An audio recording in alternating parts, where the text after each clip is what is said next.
Right, so it is no longer a secret that Benjamin Netanyahu is indeed arming Daesh-aligned terror factions in Gaza to steal some of what little aid is getting in there. Yet it is still not widely known about because the mainstream media, of course, aren't covering it.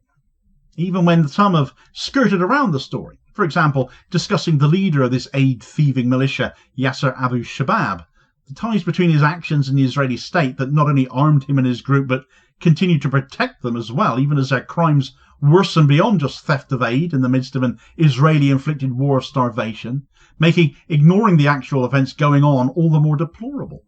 So once again, it's up to independent media, foreign media, and, of course, yours truly, to point out what they are refusing to, because for those of us who know what is going on, the silence is deafening, and there's no way we can be silent about this. Right, so to say Israeli military decisions and actions are twisted beyond the realms of depravity is likely not going to surprise any of you. But what should shock and surprise is the lack of coverage concerning credible reports that now show that Israel has been arming Daesh-affiliated terror groups operating inside Gaza to do their bidding and suit their own ends from within the enclave, whilst of course giving sufficient distance to not directly implicate Israel, or at least that was their hope. It doesn't take a lot of doing to put two and two together and get to the crux of matters, especially when Israel start doing things like ordering airstrikes on Hamas positions whilst literally fighting this bunch of aid thieves to protect them. The news really does write itself, but still it goes grossly underreported or not reported on at all. These groups, far from being fringe entities, have been implicated in a wide range of atrocities now, from the theft of humanitarian aid heading for the Gaza Humanitarian Foundation aid centres to the cold-blooded execution of civilians at said aid distribution centres. Leading this bunch of sickos is Yasser Abu Shabab, a man whose violent trajectory has allegedly turned him from a Gaza prisoner into a proxy for the Israeli state, and whose militia's latest operations now cast a devastating light on what appears to be a calculated Israeli policy of chaos and starvation. Yasser Abu Shabab is not just a name emerging from Gaza's underworld. He is the linchpin of this campaign of terror operating within the command and remit of Israeli military policy, and where the mainstream media has seemed happy to biograph this guy, they're less keen to cover what he's actually doing with any sense of clarity, and most of all on whose half he's doing it in. When the Hamas incursion of October 7th occurred, Abu Shabbab was in jail in Gaza on charges of drug trafficking. That's who he is. It isn't actually known how he got out. Possibly the Israeli genocide facilitated this, but who knows except him at this point. Since then, Abu Shabbab has risen to command this militia group, now known for its brutal tactics, including mass executions of civilians at GHF aid sites. His militia's transformation within weeks from food looters to death squads represents a terrifying evolution, and one not possible without state-level collusion. It is now known that Abu Shabbab's group has received Israeli arms and tactical support. This first came amidst claims made by Israeli opposition leader Avigdor Lieberman, but which have since been confirmed by Israel. And yet the mainstream Western media still ignores it. Since GHF aid sites began operations, over 130 Palestinians have been killed and more than 1,000 injured, and in recent days that includes by Abu Shabbab's militia, having tricked people into queuing up for food in one incident, only for them to be met with live ammunition instead. Even more disturbingly, Israeli airstrikes have reportedly been launched in defence of these militias in one documented case when Abu Shabbab's fighters clashed with Hamas forces trying to stop the looting of aid, or allegedly trying to stop the looting of aid. Israel intervened, not against the looters, of course, but against Hamas. Now, certainly they were always going to attack Hamas, of course they are, but why not the looters as well? Why did, in fact, they come to protect the looters so they could carry on looting? Because the looters are Israeli state-sponsored and sanctioned and have been armed and instructed on what Israel wants done. Israeli drones bombed Hamas positions, clearly aligning the IDF with a Daesh-linked militia, as these people are. ISIS elements, as these people are, who are looting the aid. It's no coincidence that a rise in attacks on Palestinians is happening at these aid sites, when the GHF is Israel-backed, Mossad-funded, it's alleged, and these Abu Shabbab-led militias are hunting and following aid trucks all the way to the distribution hubs, and present at said hubs too, all despite GHF claims to have hired their own security, and that Abu Shabbab doesn't provide security for them. He and his thugs can certainly still come and go as they please though, can't they? Especially if they can line people up for food only to later take them out. These sites, ostensibly established to distribute what was supposedly American aid, quickly became what many Palestinians now call mass death traps, events that came to be called Witkoff massacres after Trump's envoy to the region. These terms are no exaggeration. Witnesses describe people being funneled into narrow queues only to be fired upon without warning. The witnesses often being the very mercenaries the GHF supposedly hired themselves as security. But of course, Abu Shabbab's thugs are Israeli interference in this, aren't they?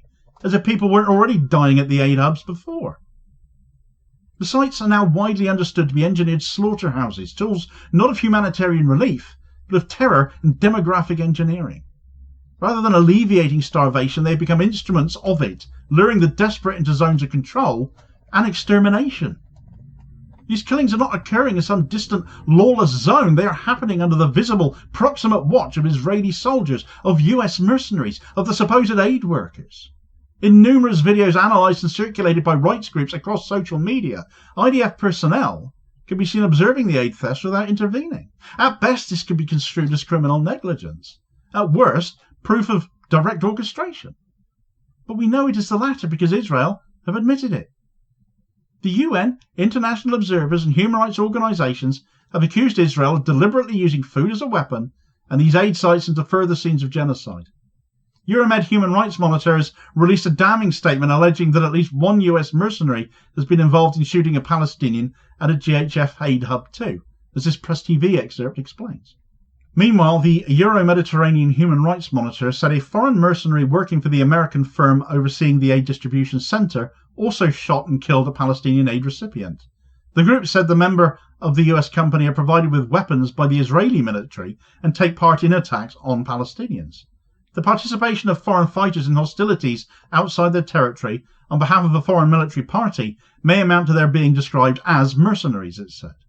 The statement said Israel, as the occupying power, is legally responsible for the actions of the Abu Shabbab gang and the foreign mercenaries, as their actions are based on directions from the Israeli military or in coordination with it.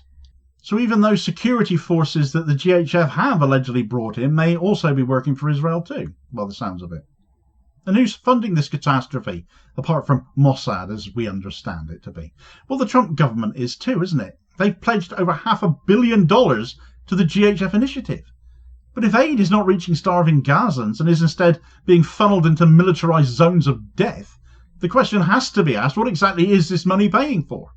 Is it going to logistics and aid, or is it, knowingly or not, funding the logistics of the Abu Shabbab gang and its reign of terror, and these other mercenaries allegedly working for Israel too?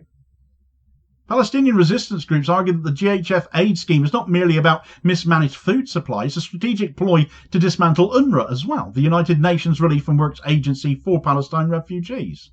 UNRWA is the only internationally recognised body tasked with supporting millions of Palestinians in Gaza, and Israel have therefore banned them from being there. And that weakening or replacing it allows Israel and its allies to just take over aid distribution and support, which they have instead turned into further scenes of atrocity. With UNRWA sidelines and GHF centres turned into places of fear, the message is chillingly clear. The world is being asked to witness a systematic dismantling of the Palestinian people's right to existence, one food parcel and one bullet at a time. This creates a toxic ecosystem of complicity. Israel arms and facilitates. The US funds and enables. Daesh militias execute and foreign mercenaries escalate. Moreover, the arrest of a key aide to Abu Shabbab by Gaza resistance forces, not Hamas, the security forces there, underscores the truth, as this excerpt from Quds News Network details. The detainee, identified by initials AN, is accused of leaking sensitive combat zone details about resistant fighters to Israel. He is also implicated in the murder of a Palestinian police officer before the genocide began. Security sources say he was a close aide to Yasser Abu Shabab, leader of a growing Israeli-backed militia in Gaza. The arrest follows increasing reports of a rogue force inside Gaza. According to Israeli Yedioth Aharonoth, the Abu Shabbab militia is armed, supported and protected by Israel. The group includes former ISIS fighters, criminals and ex-prisoners, many of whom were released from prisons after the genocide began. One of the militia's senior commanders, Issam Nabahin, fought with ISIS in Egypt's Sinai Peninsula. He was sentenced to death for his actions but escaped prison during Israel's initial attacks. Abu Shabbab's forces have looted aid trucks, including shipments from the Red Cross, UNRWA and the United Nations. Though they claim to offer security services, multiple sources, including a UN official, confirm the group stole goods systematically. Internal UN documents reportedly flagged Abu Shabbab for large-scale aid theft. The militia currently has around 300 members, according to Israeli media, and operates mostly in eastern Rafah. About 30 families in the area openly support them and are reportedly shielded by the Israeli army. The revelations surrounding Israel's alliance with Daesh-linked groups in Gaza are not merely shocking, they represent a watershed moment in the moral collapse of international diplomacy and the complicity of mainstream media in that. Netanyahu's decision to arm, protect and collaborate with groups like Yasser Abu Shabab's militia is not just an act of desperation, but of genocidal intent. The goal is to dismantle Palestinian resistance, destroy their humanitarian lifelines, and demoralize an already brutalized people into submission. The evidence is overwhelming and it is horrifying. Over 130 murdered at aid sites, 1,000 wounded, foreign mercenaries implicated, UN agencies undermined, and US public money pouring into a system of death masquerading as aid. It is time for the international community to demand full accountability for this, demand explanations from our media as to why none of this is being reported by them properly, impose sanctions and end all aid partnerships that enable Israeli war crimes. It's the very basics here we're asking for. Israel are literally supporting terror now to further their aims in Gaza. I dare any Zionist to try and defend it. And if you thought this was a sick enough stunt, though, you should have seen what Israel pulled with its own children ahead of the hijack and kidnapping of the Freedom Flotilla ship, the Madeleine, the other day. It needs to be seen to be believed. An education as to why generation after generation of Israelis are the way they are towards Palestinians in this video recommendation here, as your suggested next watch. Please do also hit like, share and subscribe if you haven't done so already, so as to ensure you don't miss out on all new daily content, as well as spreading the word and help to support the channel at the very same time, which is much appreciated, holding power to account for ordinary working class people, and I'll hopefully catch you on the next vid. Cheers folks.